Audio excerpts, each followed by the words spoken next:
Hey everybody, it's Boo Ray Perry from Tampa, Florida, and today we are going to talk about the X100V versus the X100F. But before we get started, I just want to remind you to be sure and check out my podcast. It's called Photobomb. If you've ever had the desire to hang out with a couple of guys that were photographer friends of yours, like once a week, let's have a beer and let's just talk about whatever, maybe photography, maybe not, well, this is the podcast for you. You can find it anywhere that podcasts are found, and you're going to love it, I promise. You can also join the community on Facebook. If you go to facebook.com and look for my group, Pro Photo Talk with Boo Ray, we would love to have you there. We talk about all things photography in that group. All right, so the purpose of our video today is to talk about the Fuji X100V, which mine just arrived literally yesterday. I have not taken a picture with it yet. So this is not going to be the video where I break down the image quality and the difference between the X100V and the X100F, right? That's going to be a later video. You see, I made a whole lot of videos on my channel all about the X100F because I love this camera. So there's a bunch of videos. If you're an X100F owner, you want to check out the videos on my channel about the X100F. But even if you're not, even if you're a brand new buyer and you just bought the V, still check out the videos on the F because they all apply to the V. You know, when I talk about the leaf shutter, when I talk about how to take pictures with flash, everything with the F, it all also applies to the V. But now I have a problem because I have the new V, and I don't want to make the same videos over and over again that I made for the F, only just changing from the F to the V for the search engines. That just, you know, I don't want to do that, right? So what can I do with the V that I couldn't do with the F? And I realized, oh, I had already had the F for like a year when I started my channel. Whereas with the V, it literally just came in the box yesterday. So I can make videos that really document owning the V, buying the V, first impressions of the V, and that sort of stuff. So that's what we're going to be doing. And the purpose of the video today is to really talk about what made me want to upgrade from the F to the V. So if you're a person who has the F, or maybe you have the T, and you're thinking about upgrading and you're not sure if you should, then today's video is going to be the conversation that you would have with me if we were just sitting down and you were asking me why I upgraded. I'm also going to tell you some of the things I don't like about the camera so far. Now remember, I've yet to take any pictures with it.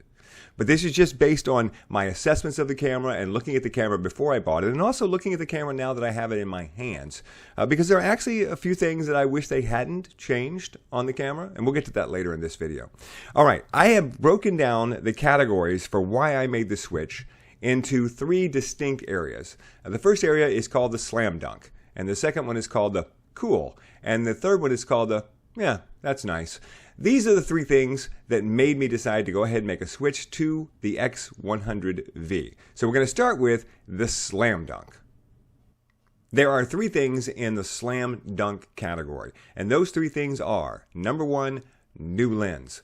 Yeah, there's a new lens on the X100V. It is better than the lens on the X100F, and there are going to be people who are going to say, I was perfectly happy with the lens on the X100F, and I'm perfectly happy with it now. And I say to you people, joy be unto you. Go forth and prosper. But personally, I would like to be able to shoot at f2 wide open and still have it be sharp. I don't think it's too much to ask. When you're talking about using a camera with the limitations that come with using a fixed lens camera like you get with the X100 line, the very least you can hope for is to be sharp wide open because you're already stuck at 35 millimeters, right? But please, can I be sharp at f2? That would be wonderful. Now, I wasn't sharp at f2 with the X100F, and yet I adore the camera. So I know it sounds like I don't understand what you're saying, Boo Ray. You seem to be really upset about the sharpness issue, and yet you loved the camera that wasn't sharp. Yeah, I overlooked it. You know, I was fine with it. You don't realize what you're missing until somebody brings you something better. And every review I've seen and every picture that I've seen from the X100V shows that the lens is just so much sharper when you're wide open, so much sharper when you're up close. And that makes me very excited for taking pictures. And there's really, that's all the motivation you need. To upgrade to any new camera, are you very excited about using that camera? If the answer is yes, then you should go ahead and make that upgrade. All right. On to number two in the slam dunk category. Number two in the slam dunk category is the rear LCD. Oh, here we go, magic. Look at this. Ooh, look at this. It tilts. Okay, so it doesn't tilt to the left or the right. It can't flip all the way around to the front. They're gonna, you know that's gonna come out, right? You know that the next iteration of this camera is gonna have the the lens, you know, and I'll have to buy that one too. But it does tilt straight up, and this is huge for me. Because when you're out and you're taking pictures, or maybe you're doing street photography or whatever, being able to shoot from a ground level is a very unique and cool angle. One of the great things about using a small camera like this is that you can shoot from angles that you can't easily shoot from with a phone necessarily, or with a big camera, right? You can hold it over your head. You can put it down low right next to the ground or the sand if you're on the beach or something like that. And having this tilt like this is going to be wonderful, especially for street photography, because now I can hold it down at my waist level and just glance down at it and shoot all day long, and people won't pay attention to me, and I might be able to get some great candids or great slice of life stuff. So I'm very excited about using the new tilt screen. All right, slam dunk number 3. Slam dunk number 3 is the autofocus. Yes, it was great with the X100F where we got the new eye tracking autofocus, and that was wonderful, but still not as good as it could be. Well, they have greatly improved the eye tracking and greatly improved the autofocus, and every review that you watch or read about the X100V will tell you that it is wonderful compared to what we had on the F. And this is going to make it so much easier to do street photography if that's what you're doing with your camera. Well, it's going to make anything easier, really. But for street photography, now combine those two things. Combine the fact that you can pop your screen out and hold the camera low and just glance down at it. Combine that with the fact that the camera is going to autofocus for you automatically, so you don't even have to look at the camera sometimes in order to capture shots. And you've got a really cool new opportunity to do something fun with the camera. Once again, you have something excited to be about, and that's what it's really about. Am I excited about this camera? If I am, I want to upgrade. So those are the 3 slam dunk areas for me. Those are the 3 areas that made me upgrade, and everything else after that is just gravy. But what's in the gravy? All right, let's talk about that. Welcome to the cool category. The cool category is for the things that, hey, that's cool. You know, I'm pretty happy about that being added to this camera. Not a slam dunk, you know, but still pretty cool. There's only 2 things in the cool category, and thing number 1 is weather sealing, right? The new camera is actually weather sealed. It's kind of tricky the way that they weather sealed. I'm going to show you how it works right now. You see, this camera, just like the one before it, the lens moves in and out when you focus. So it's impossible to truly weather seal the camera because that movement, there's going to be gaps around there, right? And a little bit of moisture is going to be able to get in there. So in order to weather seal this camera, what you have to do is you have to take off the ring. And then, let me reach back here, you have to add this adapter ring. And then on the adapter ring, you have to put a filter. Now the camera is weather sealed because the moisture can't get through to that lens part anymore. So the question is, why didn't they just include this in the camera? Why didn't they just put a piece of glass in the front of the camera that always keeps it weather sealed? Well, if you do that, you make the lens a little bit bigger. And I think that Fuji really did not want to change the profile of the camera. They wanted to leave that to the user. And there are people who say, well, it's kind of tacky that you have to go buy a filter. You have to buy another thing to weather seal this camera. You know, I don't think it's that tacky because I actually don't want to use it. I never really had a problem with my camera not being water sealed before. And I have said on this channel that putting a filter on the front of your camera really isn't necessary anymore because we have digital processors and they don't work the same as film. And so, and I don't like the profile, by the way. I don't like that the camera comes out further. I don't like the lens comes out further. Also, it makes it harder if you want to put a sun shield on your camera. Like you can put this one on, right? But I don't think that you can put this one on.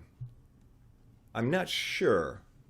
Yeah, no, because there's, I don't think that, that one won't go on. So that, and that's my favorite one, right? So I can tell you right now that I'm not going to be weatherproofing this camera very often. I'll keep this in my bag, and if I happen to be someplace and it's foggy or misty and I want to be sure, then okay, I'll put it on. But most of the time, I'm going to keep it off, just like I did on the last 2 Fuji X100 cameras that I had. So yeah, this is cool, but not a deal breaker for me, not a game changer. So that's number 1. The other thing about this camera and the changes, I'm going to go ahead and just take this filter and everything off right now, that I thought, hey, that's pretty cool, is that it has a better viewfinder. What I do with the thin? There it is. All right. So the the old viewfinder was a 2.63 million dot viewfinder, and the new one is a 3.69 million dot viewfinder. If you want the tech specs, but the bottom line is the viewfinder on this is better. The viewfinder on this is the same viewfinder that they put into the X Pro 3, which is a more expensive camera, and their latest X Pro series. So yes, it's nice to have a better viewfinder. It's nice to have more dots. Cool. Yeah, I mean, I'm certainly not going to throw that out. Who doesn't want better clarity in their viewfinder? So that's cool also. So that's it. Just two things in the cool category, which brings us to category number 3. The that's nice category actually has more stuff in it than any other category, or more stuff than the other two categories combined. And these are the things that I'm like, hey, well, that's nice. Sure. I'm not excited about it. And if you had not put these things in the camera, I still would have bought the camera, but you might be excited about it. And there's a lot of them. So I actually have a list in front of me. You can probably see the list reflected in my glasses.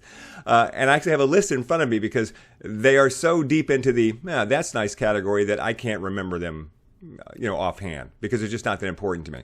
So first of all, frames per second. I am always mystified at how this seems to be such an important feature. Because I guess it just doesn't apply to me. I mean, I don't shoot a lot of sports, but the old camera would shoot at 8 frames per second, and this one would shoot at 11 frames per second. 2 extra frames per second. Ooh, is that really that big of a deal? Be sure, feel free to go wild in the comments and tell me why frames per second is so incredibly important to you when you're buying a camera. So, it's nice, more frames per second, but I really could care less. It's got, and this, you would think this would be a big one. It's got a new sensor and it's got a new processor, right? So the old one, the sensor that was in the old camera, in the F, was the same sensor that's in the X-T2 and the X Pro 2 and the X-H1. This is the Trans Sensor 3, right? X-Trans 3 sensor.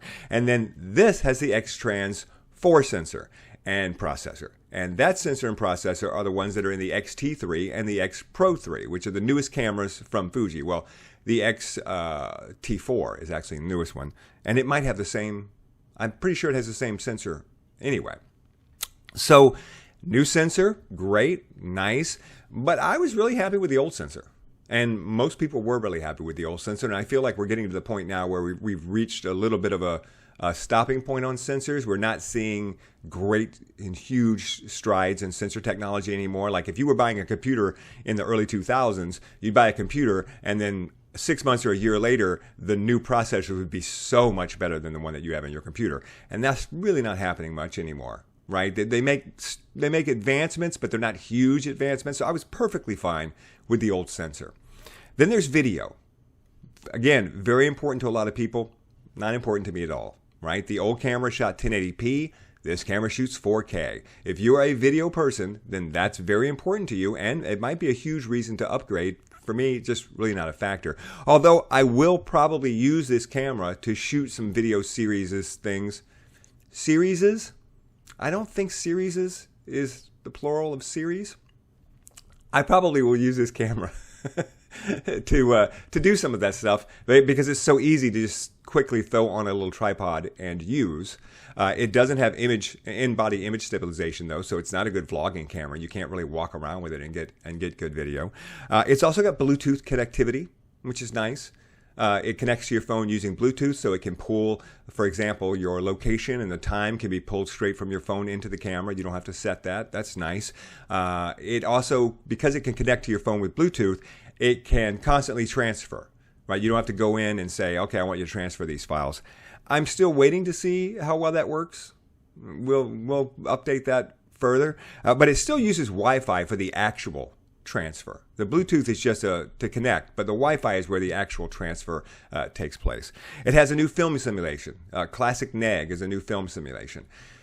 I like the film simulations. I really enjoy them, but there's already so many of them that I'm not yearning for new film simulations, and at some point it starts to become overwhelming, don't you think?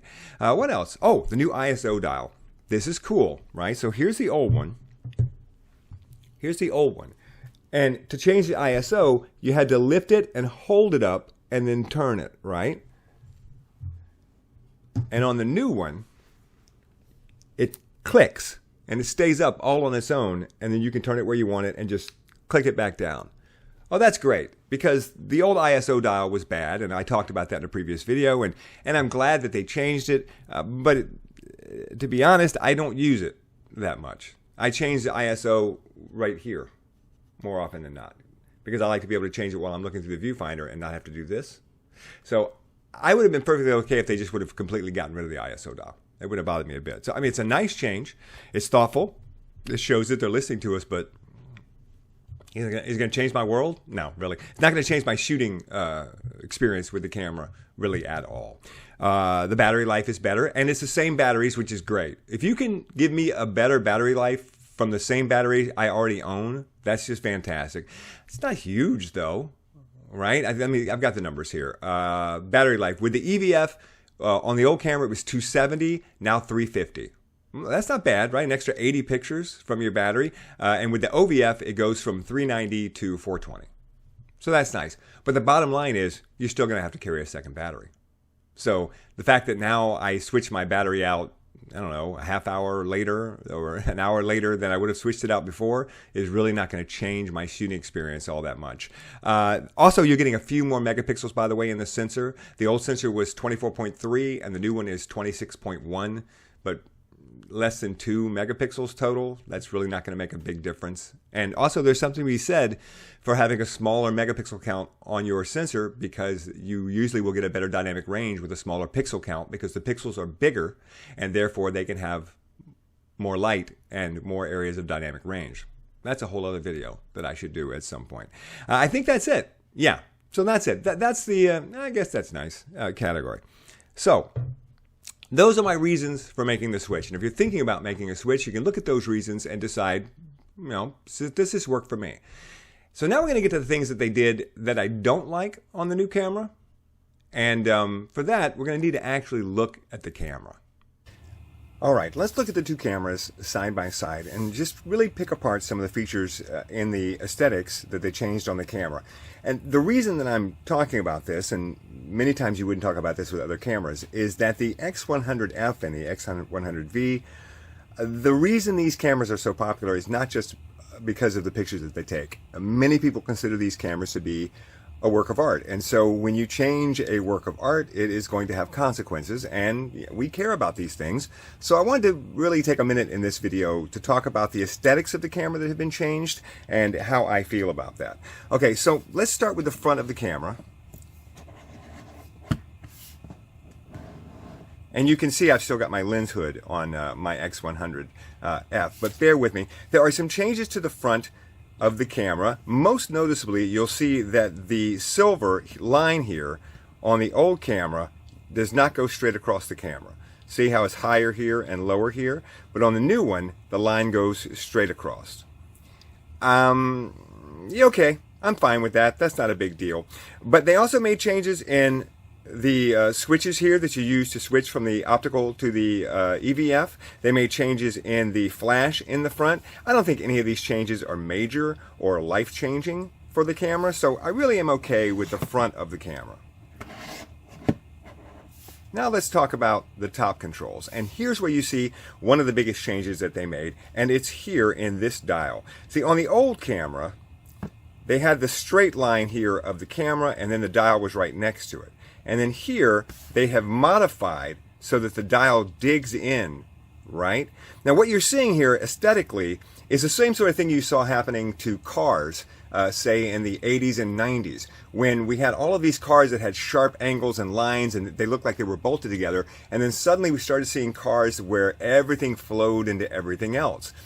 And the problem with that is that sometimes it just starts to look generic. All the cars start to look the same. And that's kind of, I think, what is happening here with the Fujis, is that I liked that this looked old school. I liked that it was just bolted onto the top. And I don't like that now it digs into the side. It looks more modern. I don't really want this camera to look modern. That's one of the things I love about the camera, is that it's not modern. And here's another big thing that I'm not a big fan of on the new camera, is that on the old one, if you take your finger and you run it along here, right here, this switch, the on-off switch, it overhangs this spot right here. See, it overhangs just a little bit, and so it's very easy to grab it, dig in, and switch. But if you look at the new camera, it does not overhang. See? It's forward and to the right.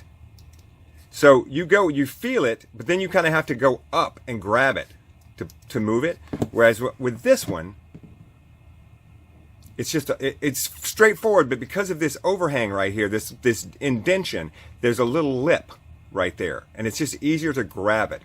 I've never been a big fan of the on-off switch on these cameras because I think they're just too hard to get a hold of. It should be easier to grab them. Of course, if it's easier to grab them, it's also easier to turn it off or on accidentally. So I understand why it is this way. But I did like this little bit of a dig right here that you could just grab and flip on. Now let's look at the back. Well, the back, of course, is way different because the new camera has got the flip screen and the old camera does not have the flip screen. But they also made some differences in the dial arrangements, most noticeably the fact that they got rid of this dial right here, what we call the radio dial, or the radial dial. The ability to quickly flip between these 4 buttons and this one is now gone because now this is a full touchscreen camera. I can complain about it all day, and I can tell you that I miss these buttons and how easy it was to just with your thumb just go click, click, click, click, click, click. Whereas now you have to go way over here and move around on the screen, or you have to use the joystick to do it. I can complain about this all day, but the truth is the future is here, and so I'm willing to accept that this is just the future now. We're not going to be seeing these anymore. We're going to be seeing these, and I just need to get over it and get used to it. But the truth is, I do prefer to have this because it's just easier to go left, right, up, down than it is to go left, right, up, down, you know, oh, swipey, swipey, whatever. I really like being able to have the camera in my hand here and just quickly do what I want to do. And now you can still kind of do it with the joystick, but it's not the same. They moved some of the other buttons around too, and they changed where they were placed, you know, and they took, for instance, the FN, it says FN on this button. Doesn't say FN on this button anymore. And they moved some of the other buttons around. The drive button now is located way up here, whereas it used to be located here. The AEL FL button is in the same spot. The menu button was located here, and now it's located here. The play button was located here, and now it's in the middle, and it says play instead of having this little symbol. And I kind of like this little symbol because this is like the universal symbol. And every camera I've ever owned, I think, has this symbol. So there were a few other changes. Also, the viewfinder was changed. Here we had the square viewfinder. And now we have the round viewfinder. I think I like the square viewfinder better because the camera is square. There's a lot of sharp angles on the camera. And I think I like the square one better. But again, not a game changer. The overall camera just feels just slightly bulkier too. And you'll notice that here, see how this, right here, the camera's flat and then it cuts off. See how it slopes there at the end? And now it doesn't slope anymore. I feel like they're going with a much more modern design, but they're doing it subtly with the new camera. It's just kind of a subtle, right? Little changes like this doesn't slope off anymore. This digs into the side. Just little subtle changes to make this a little bit more modern than this camera. And I really don't need it to be more modern. I am perfectly okay with it staying exactly the way it is. So there you have it. That's why I switched from the X100F to the X100V, and I hope that this video has helped you make the decision if you're trying to make the jump from one camera to the other. I actually had the camera delivered about 3 or 4 months ago, right before the COVID-19 crisis hit, and I ordered it in all black. And I had the S in silver, I had the F in silver, and I decided it was time to try something new. And I ordered it in all black. And then when it arrived, there was a problem with it. You know, this little shield that pops up right here and blocks the viewfinder when you switch from the OVF to the EVF, mine wasn't popping up. And I suspected he'd just gotten bumped in transit because I'd actually had this problem happen once before with my F because I dropped it on vacation and suddenly the shield wouldn't work anymore and I had it repaired. So I had to send it back. And when I sent it back, this was right at the beginning of the lockdown, and who knew what was going to happen and if I was going to be able to make any money. And so I decided it just wasn't prudent for me to buy this camera at this time. And so I held off. And now it's later in the process, of course, and I just decided it was time to go ahead and take the leap again, except this time I went with the silver. This is the 3rd time I've ordered this camera and the 3rd time that I've ordered it with this silver finish. And it's just, I don't know if I'm just used to it and it's like an old friend and I need it to look that way, or if I was just underwhelmed by the black. version. I don't think I think I liked having the dark numbers on silver versus the white numbers on black. I don't know. I can't tell you why, but I just know that when I ordered it again, I ordered it to look exactly like the other ones. All right, please share this video, like this video, subscribe to this channel, and talk to me in the comments, because there's nothing I love more than the dialogue in the comments with my fellow photographers talking about this camera and other things photography related. And keep watching the channel, because there's more videos to come as I basically go step by step through my exploration of the new Fuji X100V. I'll talk to you soon.